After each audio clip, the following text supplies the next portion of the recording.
Hi guys, welcome back with me again in this channel. On today's tutorial, I'm going to show you how you can insert a spreadsheet into Google Docs document.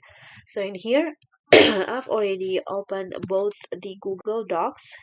So I'm going to add the spreadsheet into this Google Docs. So what you need to do is find the spreadsheet that you want to insert. For example, I'm going to insert this one.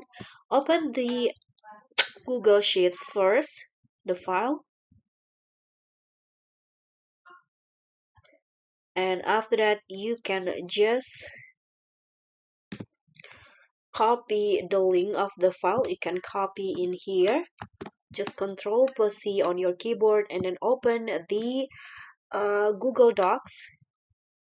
Go to Insert at the top and tap on Link. Or you can also use Control plus K. Here I'm going to just paste it using keyboard.